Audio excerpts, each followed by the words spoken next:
Yay. All right. Hello, everybody. Welcome to Astrology Victoria. I'm Dulcie, and I'm here with my co-host, Tatiana. Hi, Tatiana. Hello, Dulcie. How awesome to see you again, and how awesome it is to see you all again for our second half of November transits. Dulcie, should we jump right in? Yes. We wanted to talk about our book giveaway right before jumping in. Okay. Giveaway. What book giveaway, Dulcie? I want one. I want one. Can we? Yes. Yes. So, Astrology Victoria has been the recipient of a scholarship from AFAN. So, we are using some of that money for purchasing books and supplies for members of our community. And for this giveaway, we are encouraging our members, which can be members from Victoria, but we have opened our doors to people around the world. Thanks to COVID, we have moved a lot of things online, so that opens our doors to many, many more people. So essentially, in order to enter the giveaway, we are encouraging people to create their own form of presentation on one of the aspects that's happening in November. So choose some sort of transit that you find interesting and present on that transit. It can be a video, it can be acting something out, you can share your images, whether it's your own artwork or images from elsewhere. Any other ideas, Tatiana? Anything goes. If it's a video, just make sure you keep it under 2 minutes. And in order to sign up for our contest, for our book giveaway, make sure to share, like, subscribe, and subscribe to our channel, subscribe to our Facebook group so you get to be in the group. And if you are submitting your entry through Facebook, and then in our group, you just need to submit your entry with your image, your video, or whatever you're posting in the group with the hashtag November book giveaway. That way we know it's an entry, an official entry for the contest. So no hashtag, it's just a post, but with hashtag, you're in. Or if you don't have Facebook and you're like, oh, I don't use Facebook, because a lot of people don't, and that's totally okay. Send an email to astrologyvictoriabc@gmail.com. All the information is going to be listed in the description below. So you send an email with your entry, and we will make sure to review it, and if you agree, to share it in the Facebook group. So that's it. Very simple. Email us, post with the hashtag, you know you're in. By the end of the month, we will be giving a book from a selection of books that you can choose from, that we are carefully curating as very, very like staples of astrology, or books that we think are really great for your learning process. So, and this is for anybody of any level of astrology. So that's that.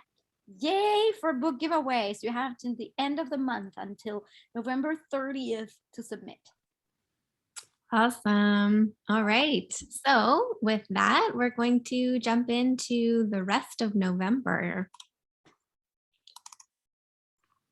All right. So if you did not see the first half of our November video, we strongly recommend to see the first half so you know the context of what's been going on. However, for just a little summary, the first half of November with so much Scorpio energy and in the environment, it's really about those times of releasing, looking at shadow, really looking inward towards all that needs to go. It's the time of the fall, and when the leaves fall, they just fall and then they decompose and they die. This is it. It's a time for transforming things, detaching from things. So essentially, that is very present right now, seeing what we're really still attached to that really, really now needs to go. And that will continue throughout the second half of November. So Dulcie, should we pull up the slideshow? So this is our Scorpio energy of transformation, depth, shadow, looking inwardly, down in the basement of things, Mhm. getting into the light to transform it. Composting. Yeah. Okay. And Yeah, so this is an image that Tatiana created just for the sign of Scorpio. So we discussed this a little bit in the previous video, since scorpionic themes are so present during the month of November. So if you're interested, check out the first half of November, and you'll hear us discuss the sign of Scorpio a little bit. and We also have a video on Scorpio. absolutely. So you'll find that in the YouTube videos as well. And now we'll jump over to the next date that we have recorded. So here we have November 13th, and the transits that we're going to discuss. We have Sun trine Neptune and Mercury opposite Uranus. So let's see here. So we have Sun, and we also wanted to include, no, that's the next one. Here, we'll just talk about Sun trine Neptune first. There we go. Yeah, and the Neptune and Moon are also quite close. They're still within orbs, so it's like the Sun is trining the Moon and Neptune. So this gives it a beautiful quality of connectedness to spirit, of really shining some kind of insight or spiritual light, a deep connection to something bigger, like really going behind the veil of things, almost like magical. This could feel like there's something magical transpiring um, into your life. And because it's in water signs, it can also be very emotional or very fluid, very beautiful for art or for dance or for some kind of dreamlike expression. So what else would you have to say about that, Dulcie? So it could be a good day for meditation and kind of accessing the altered states and exploring one's own sense of spirituality and connection with the divine. I also was thinking about how it's a good day for considering whether your own ideals are being met. What are your ideals and your aspirations, and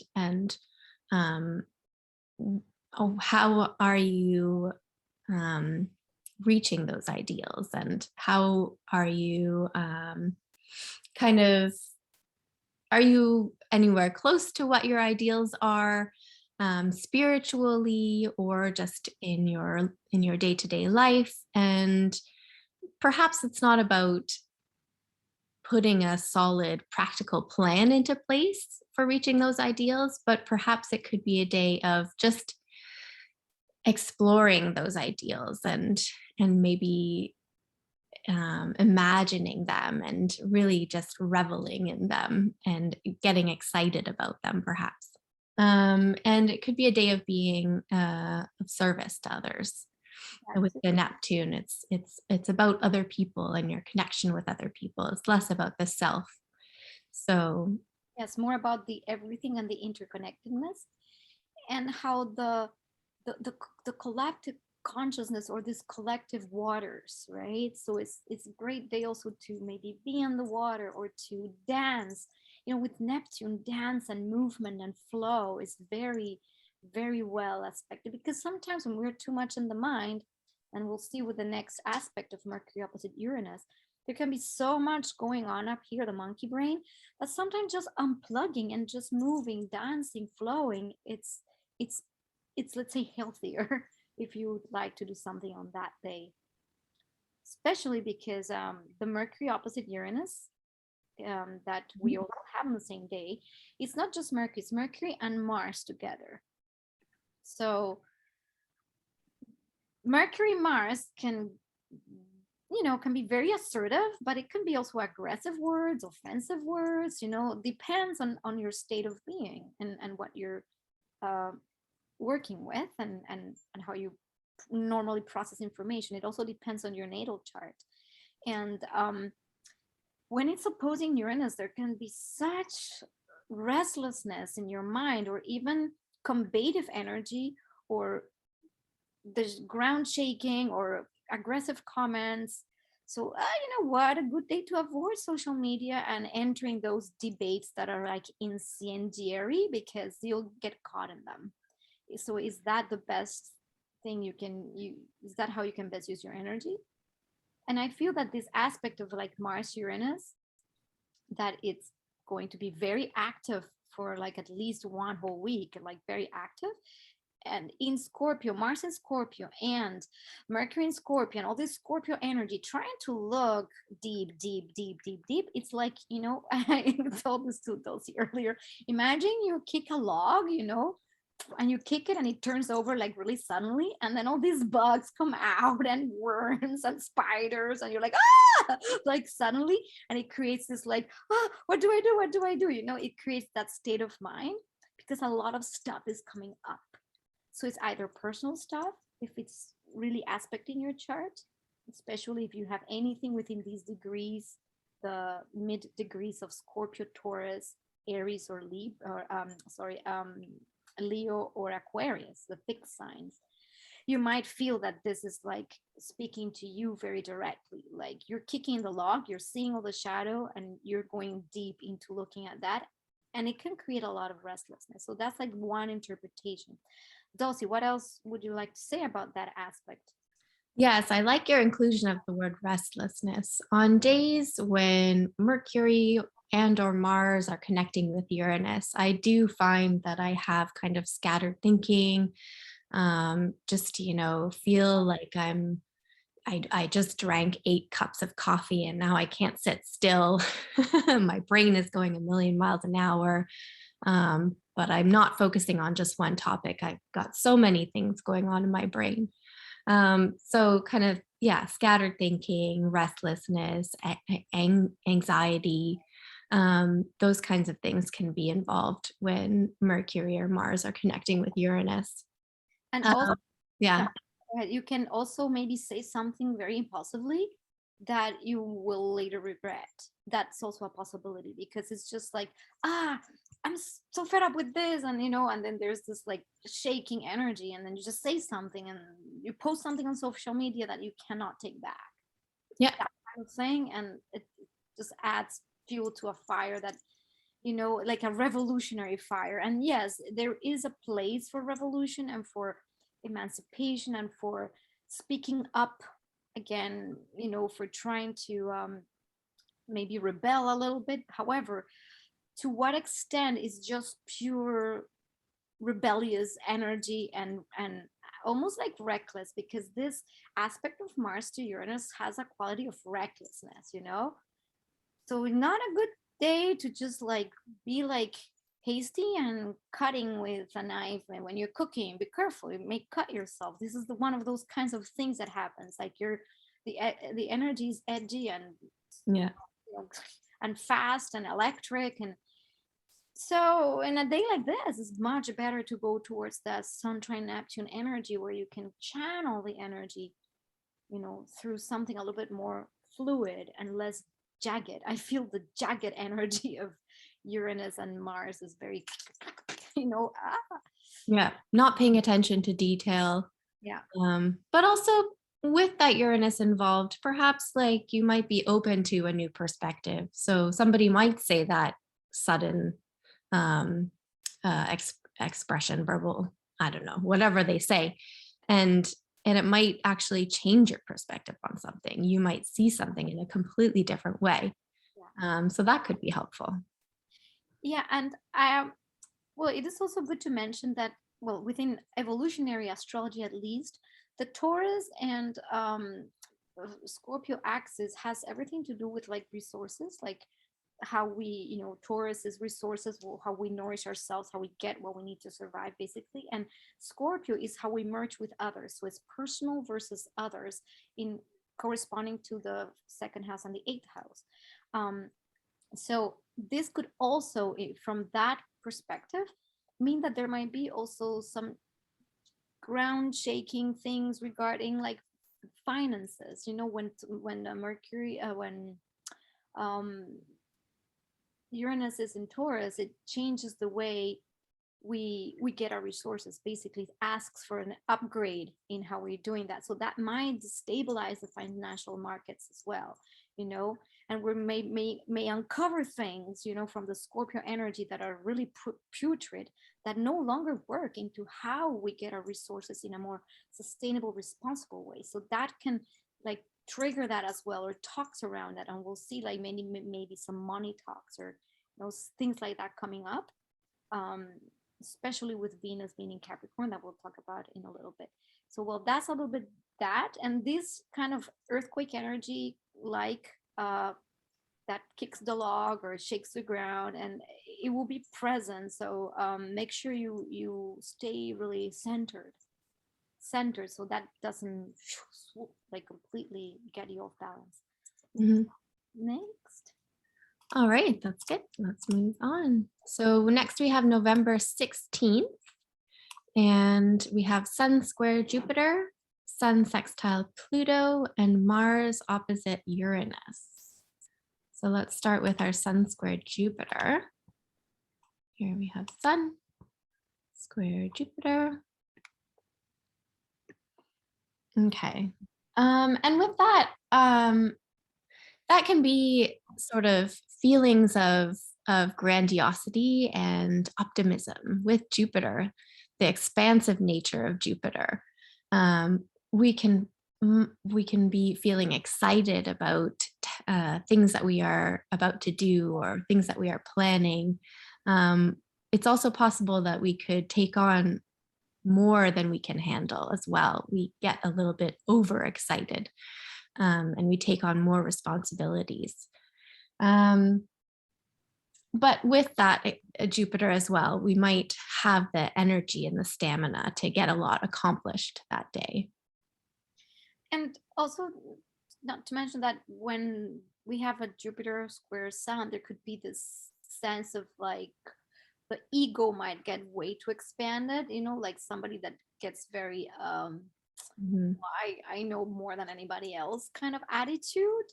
So the ego gets overinflated and overextended. So it's a good time to keep that in check, that whatever, either what Dulcie said, that we can have like big lofty like ideas or projects that we think we can take on, or things, but at the same time, like it's like the thought of being like, oh, I'm like a superhuman kind of energy.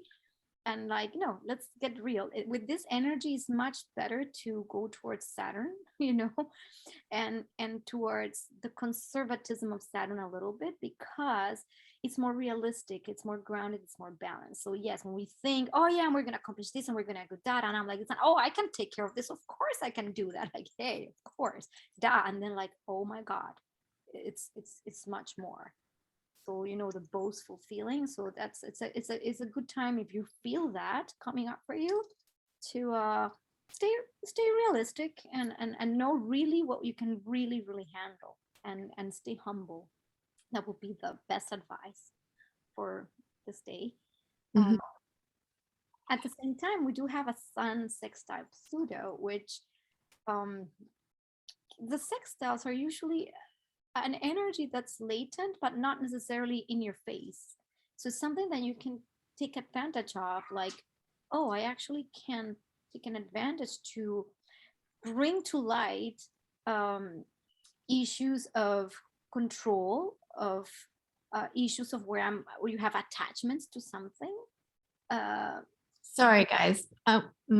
Zoom has done this thing where I can't see my mouse for most of the time. So if I'm delayed in circling the actual aspects, it's just because I'm trying to find the mouse. Sorry, Sun sextile Pluto. Here we go.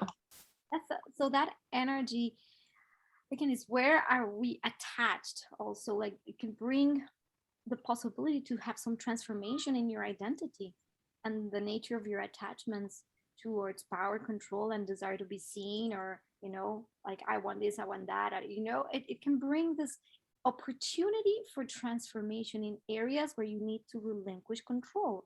or where you have still a deep attachment, because this is the month to really let go of those attachments of things that are no longer serving. So this energy is very supportive of that process. So good time to, do your journaling and go, oh, okay, wow, I got triggered in this. I'm still attached to that. Maybe I can transform this willingly or not. Right? Yeah, this would definitely be a good day to set up a counseling session or to spend time with your journal and really pay attention to what's happening subconsciously or under the surface. And um, yeah, and that word trigger is definitely associated with Pluto. Something happens in your day-to-day life, and it's a normal event for most people, but for you, it's a very sensitive issue. And so that can really bring up things that you are dealing with under the surface. So it would be a good time to just kind of write it all out, get it all out and see it clearly and spend time with it, feel it, and then move on.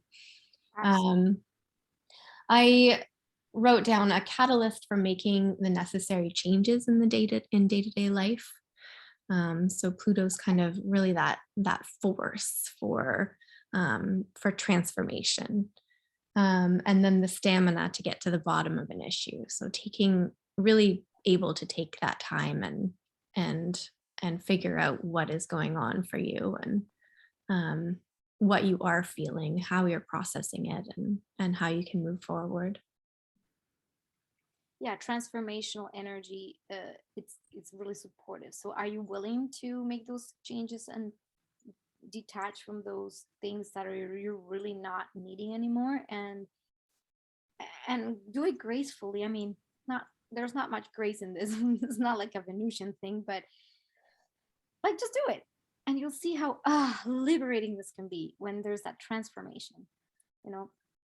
um and well, the Mars opposition Uranus, we it's more exact on this day. Like we said, now it's really more about, the that restlessness and that rebelliousness. um and that Mhm. recklessness can be there very prominent. So folks, this week of the first week of that second half of the month, think before acting. Please take deep breaths before you just, impulsively just go and do something that you might regret. That's the best thing I can say. I don't think there's anything to say. Anything to say. As an Aries rising with Mars in Aries, I very clearly remember my mother saying, "Think before you speak." so so Yeah. I'll be keeping that at the back of my mind. I also had a radical self-expression at the expense of others. So yeah, kind of speaking off the cuff and potentially a little bit too bluntly. Um, it's possible to be honest without being hurtful, Mhm. um, and feeling as though others are suppressing you and keeping you down. So that Uranus energy of wanting to break free, but there's something stopping you. And um, Yeah, let's not forget the square to Saturn that is slowly building. It's mhm, not completely within orb, but that energy has been present all year in bigger or lesser degree, and now it's going to amp up. So that also is there. Is that suppression feels even more strong, and that need for like, you know, and then the need to liberate from something that you want to free from. Like it's that struggle between freedom and oppression or authority, and the need to just be me with who I am with, so all that is still within the same kind of realm. So there might be, this is a very revolutionary energy. However, when a revolution gets out of hand, there's chaos. So Saturn is almost there keeping the rope tight. So it's almost like, can we revolutionize life, the way we get our resources, the way we, you know get along with the earth, all of that, the way we do all this revolution thing without necessarily having to explode everything? Can we do it like, and Saturn is kind of there holding that rope tight too, making sure that it's not necessarily something reckless, you know, and that's why it's a tension between ah, and then no, you can't do this, and like so it could be felt as an inner tension or inner frustration as well, especially with Mars. Even though Mars has moved a little bit away from Saturn, from the square, that energy is still kind of in the air, the energy of frustration. So these days, you know, the recklessness is not, you know, it's better to go towards the sun sextile Pluto and work on why you feel so frustrated and so maybe angry and so restless, and that you want to take action but you don't know how, or you're trying to take action, or you're finding things that are like, wow, surprising facts that come to the front, and you're like frustrated or angry. And how can we manage this without blowing everything up? That's a little bit the invitation to, again, stay centered. You know, when we think, breathe, breath, it's going to be amazing for this kind of cosmic weather, is to use breath, because when you breathe, the nervous system calms down. And when we have Mars and Uranus activated, the nervous system is everything but calm. So what you want to do is calm your nervous system down. So do breaths in fours, like 4 inhale, 4 retain, 4 exhale. And you do that for like, I don't know, a couple of breaths or a few breaths, and then you'll see how the actual nervous system calms down. So that's just a little tip. You know, we just don't do astrology, we give you tips. Yeah, box breathing, I believe that's called. Yeah, and through your belly. All right. That's awesome. Okay. Ready to move on? So next we have November 18th. We have Mercury trine Neptune and Venus trine Uranus. So Mercury trine Neptune. It could be a fun time. Bit of a dreamy nature. A nice time for escaping one's regular thoughts and exploring the imagination realm. I have imagination is activated and creative juices are flowing. So if you have the day off this day, that might be nice to engage in some sort of creative project, or yeah, I guess if you work today, if you work that day, you could also use your creativity in your workspace as well.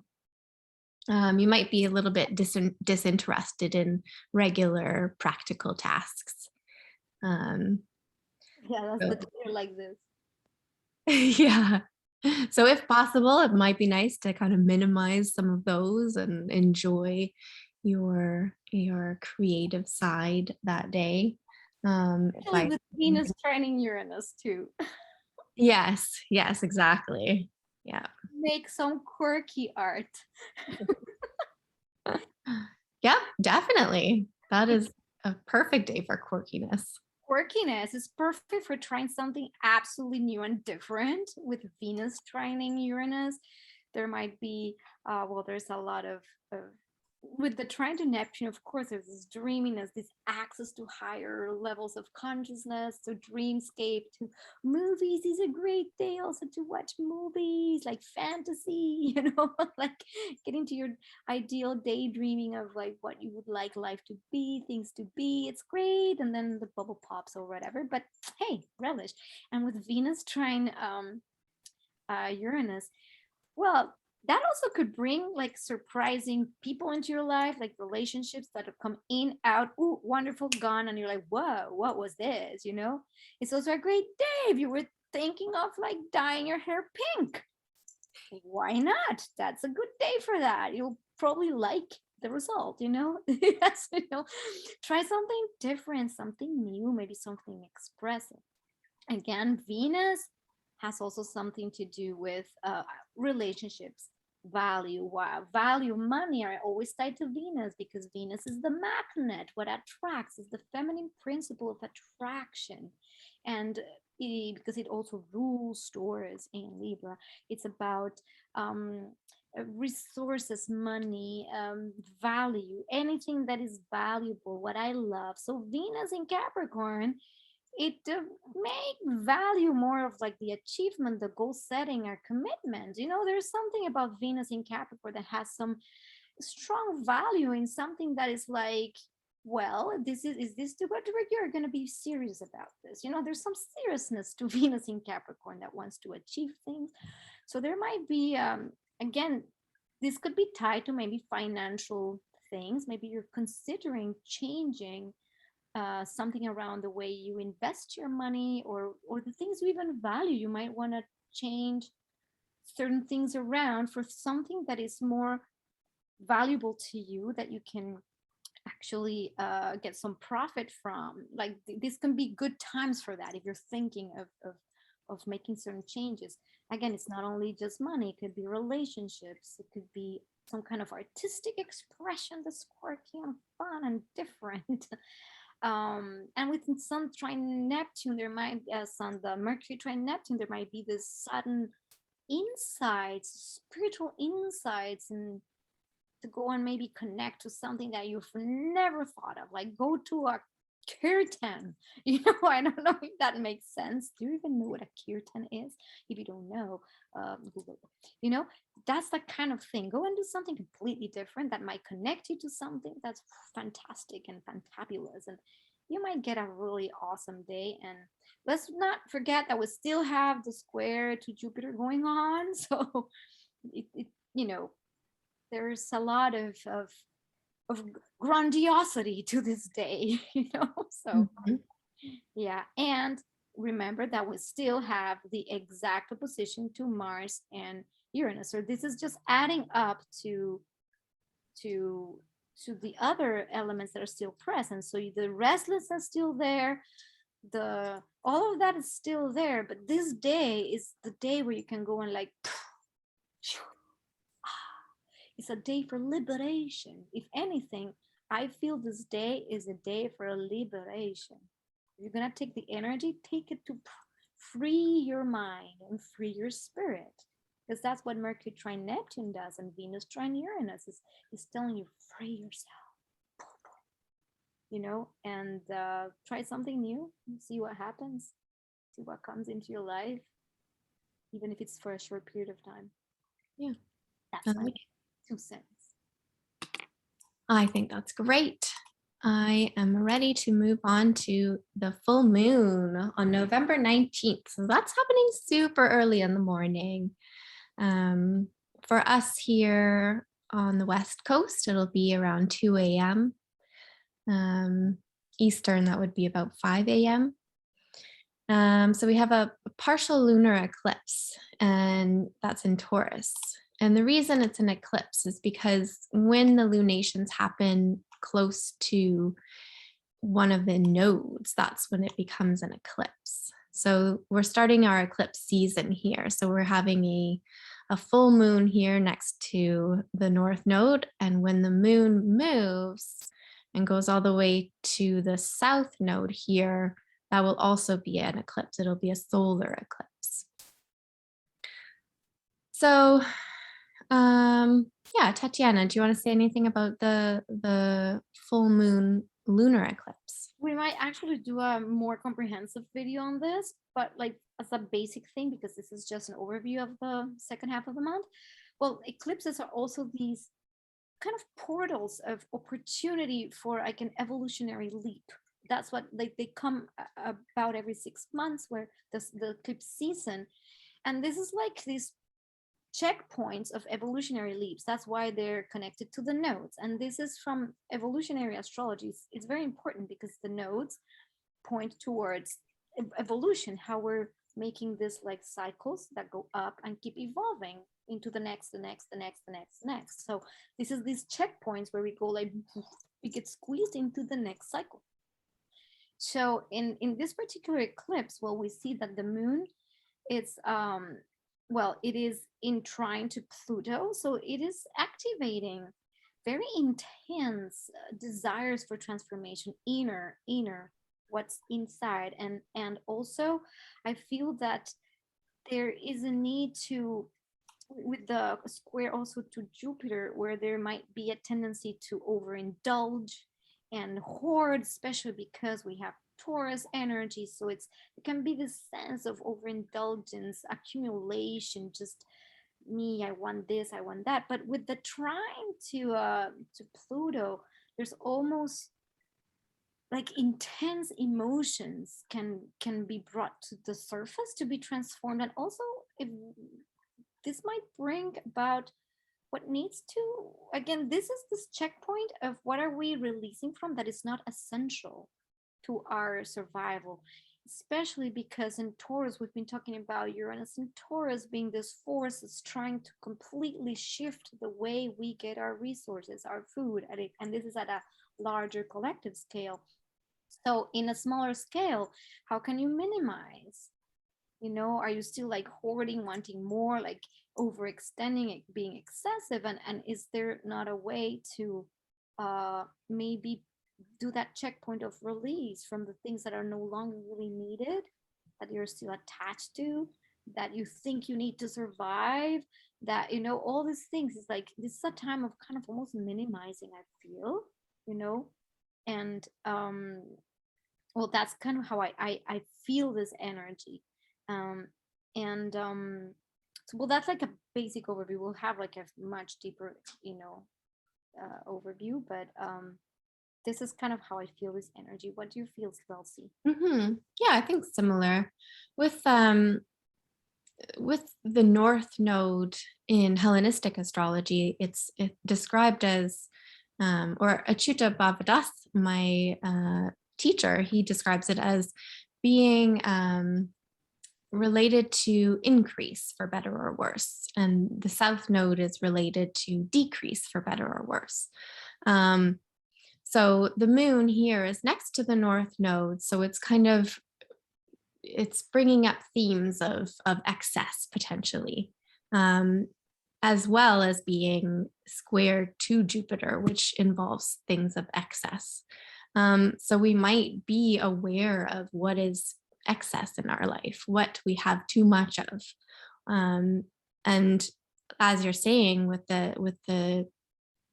Pluto involved, we're kind of bringing our awareness to what needs to change and to be let go of. So I think those themes of excess will be very present around the full moon and moving forward. Eclipses are not just for the time of lunation cycle, they're for several months forward.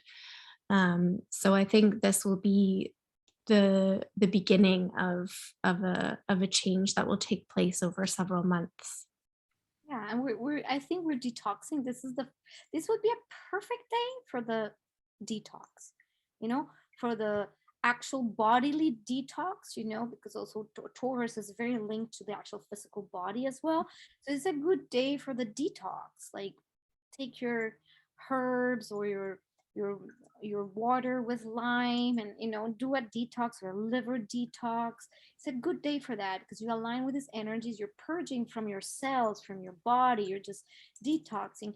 And likewise, as you detox your mind. Are you consuming too much, I don't know, social media? And especially Jupiter in Aquarius is very linked to social media precisely, to like futuristic things and themes. So like, are you like, do a Facebook detox or a social media detox, like for one day, detox from, what, that's the day where you like take your computer and delete old files and take all the apps that you're not using and you delete that. And also you see around your house if you're still having a lot of stuff and you're like, I never use this, just take it's I think we're entering a cycle in general of minimizing. And for those who start the minimizing process now, will not feel effects of maybe a potential coming economic recession or something that could potentially be bigger in the coming months or even years, because you're already aligned with what's essential to your path, your soul, and your essential needs. So this detox process this is an opportunity. Remember, these eclipses are opportunities for leaps. Whether you take it or not, evolution keeps moving you, but if you kind of do it consciously, and this is why we do conscious astrology, and we don't tell you all this just for fun. It's like, what are you consciously doing for this? So if you consciously do these exercises of purging or detox, and then guess what? You're just moving with the cycle, because that's what the cycle is for. You are moving with the cycle. Therefore, there's no need for suffering, for shock, for surprise, right? Because eclipses can bring about a little bit of surprising things. Again, it's like, well, and this happened, not necessarily, but especially for this particular case, if you have anything in those last degrees of the fixed sign, Taurus, Scorpio, Aquarius, or Leo. So be aware of that. That might be more highlighting your chart. So that's that. We might just do something a little bit more thorough on this. Moving on. Just minding the time here. So November 21st. Okay, so for the 21st, we have Mercury square Jupiter, Mercury sextile Pluto, and Venus sextile Mars. So starting with Mercury square Jupiter. Here we go. So for that, I had a good day for making plans for the future and putting perhaps becoming aware of one's ideals and making a plan for that, and feeling a sense of optimism about that future, about that plan. Yeah, with Jupiter. Yeah. I would call it the grandiose ideals, Yes, it could be exactly something that's way too out there, or it could be something that you're feeling very excited about. Perhaps it's achievable, perhaps it's not, but you're going to be feeling pretty good about it. Yeah. So again, with the squares, it's always good to understand that it's a tense energy. So if it tends to go way over the top with like, oh yes, and this can be done, and we're gonna do this, and like, oh my gosh, is that? And then you're not necessarily going back to what's realistic and doable, then the burst of the bubble can be very big. However, it's great time to, of course, plan, dream, like think what are your big ideals of your life and all the plans you can have. So anytime Jupiter makes any contact with anything, in essence, it expands that. So it's not necessarily good or bad, but it's better some kind of expansion than blockage or or contraction.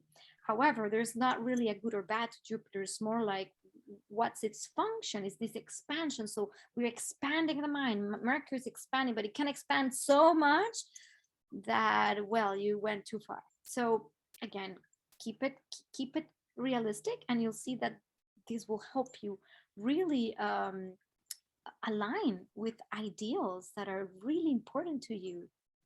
And again, we're within this whole shift of ages, literally, and we're still within this shifting energy where we want all these new things to come and all these better things to come socially, for our society, and Jupiter in Aquarius.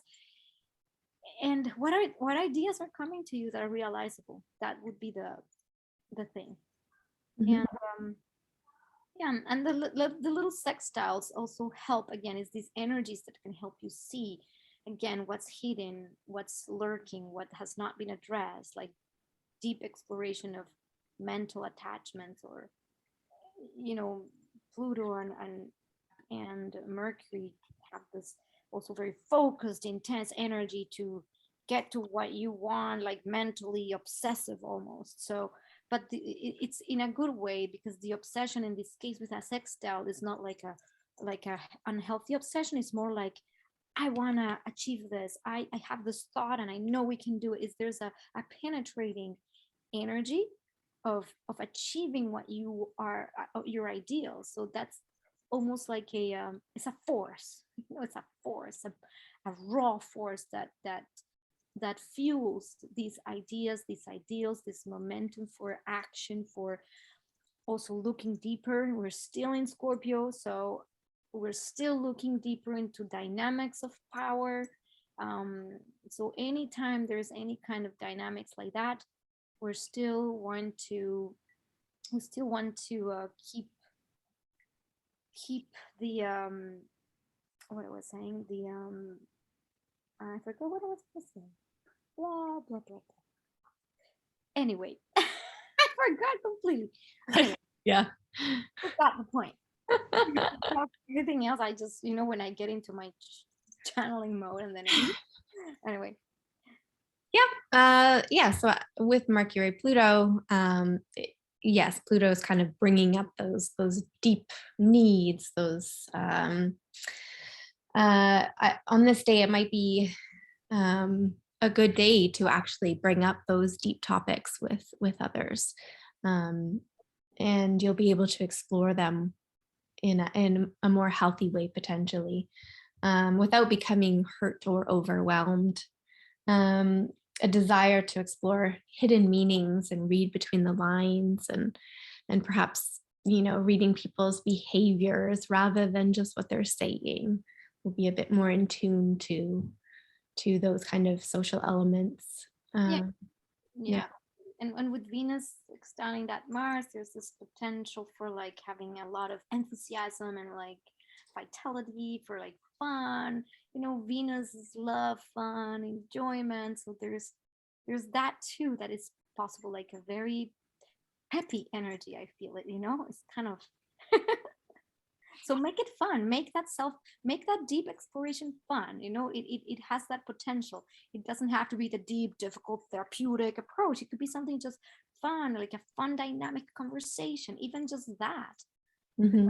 Very transformative, like, wow, let's talk about these things and make it fun, or make it a game almost. And you'll see that that's can bring a lot of like expressive potential and transformation possible. Yeah, so that's And Mars is bringing the self-expression side of things, while Venus is bringing the collaboration. So it's a good kind of balance between those two energies. Yeah. All right. We have the sun entering Sagittarius, and this is great because after so much scorpionic, deep self-exploration, deep themes, deep shadow, deep this, deep that, deep, finally there's some kind of like the energy is gonna feel as if it's like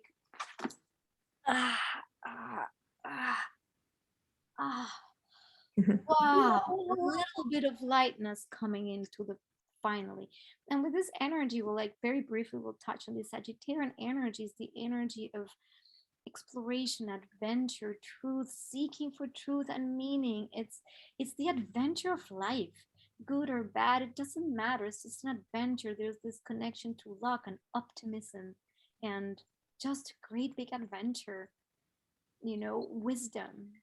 That's the Sagittarian energy. It's this positive outlook to anything. It's just everything goes kind of energy, and whatever, it's a very Sagittarian. So this if you want to watch a very thorough video on Sagittarius, we have it in our video series on the sign. So but that's like essentially what we're going to see, a shift in energy towards maybe a more expansive sense of self. And if we have done this transformation correctly through the previous first like 20 days of the month, 22 days of the month, we'll see that slowly the hope is going to start kicking in.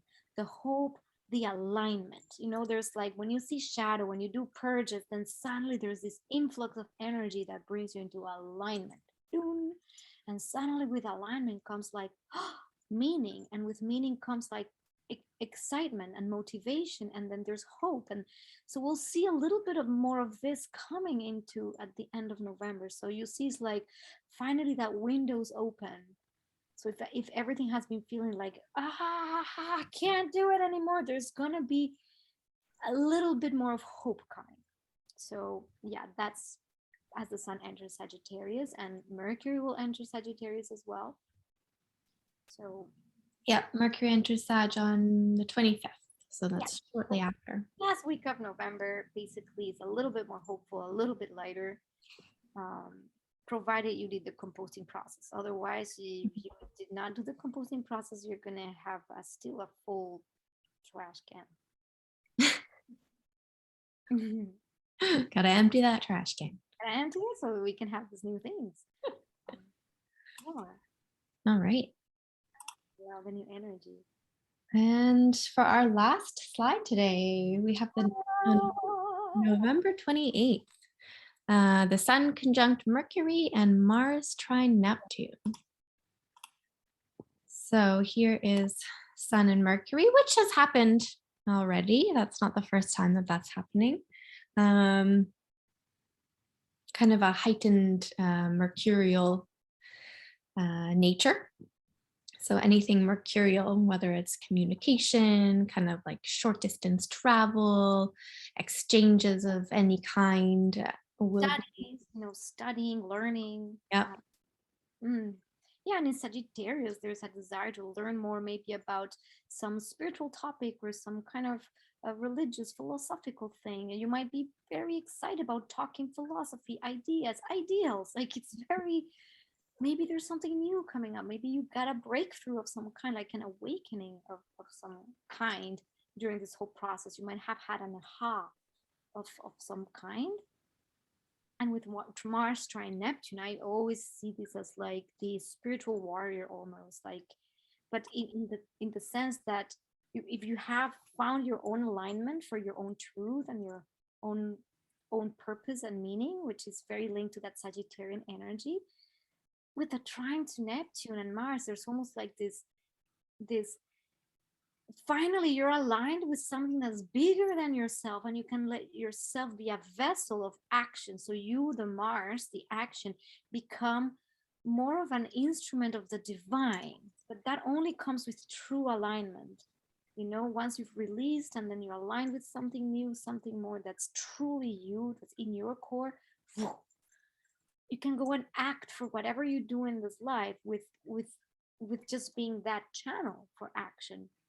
And I do feel like I told Dulcie that it's like the tuning fork has finally coming to resonance. So all the dissonance from the previous time is finally starting to resonate and vibrate at the level that you are wanting to vibrate and are aligned with, to your true self and your truest center, your self-expression, your true nature, that Sagittarian sun of the meaning that for you is truth. Once you're aligned with that, there might be doors that open. And that's when we start catalyzing more of the change to come. So we kind of end November on a little lighter note. That's how I feel. Dulcie, anything to add to that? Yeah, with Mars being kind of the mission, and Neptune being others or spirituality, it kind of brings that energy and that focus towards spiritual elements or discovering compassion for others and directing that energy towards others. Mars is also about the needs of the self. And with Neptune being others, it could be about, recognizing that meeting your own needs can be, the way of meeting your own needs can be met through meeting the needs of others. Others, and as in people, is everything. It's not just a person, it's others, it's the plants, it's the animals, like everything. You know? It's all intertwined. Mhm. Great, big, everything. Ah, That's a good note to end on. Yeah. so we're going to wrap this up. Yes. Well, thank you everybody for joining us. And I'm going to try and find my mouse. There it is. So we will see you very soon with more videos. We'll see you with, we're going to have an astro chat also very soon. Stay tuned, join Astrology Victoria. All our social media links are below. Join us, like, share. This helps our channel grow. People get this information. If you find somebody that can benefit, just please do so. We absolutely love also your comments. If you have anything that's pertinent that you feel coming up in the month, please comment. We love your comments, and we'll do our best to reply. Okay, so yeah, and just join us on Facebook if you are on Facebook. We post a lot of our events there, as well as on Meetup. So if you find us on Meetup, you'll be made aware of any astro chats that we will be having. We do have one coming up soon in a couple of weekends. I think it was on the 21st, I think. Yeah, so that'll be the evening of the 21st. We for our astro chats, we choose a topic that's relevant for that time, and then we just discuss it with whoever shows up, and we look at each other's charts and see how it's affecting everybody. So feel free to join us for those, and for any talks that we will be hosting. We will start those up soon, and so we'll have professional astrologers join us online again, and we will be hearing from them. Whatever topic they feel is interesting that they've researched, they will give a presentation for us, and we will be able to learn from them. And if you're also interested in a reading for yourself, make sure also to check the links below. There's the information on how you get a hold of us for personal readings. All right. All right. Thanks so much. All right. Bye, everyone. Thanks, Tatiana. Bye.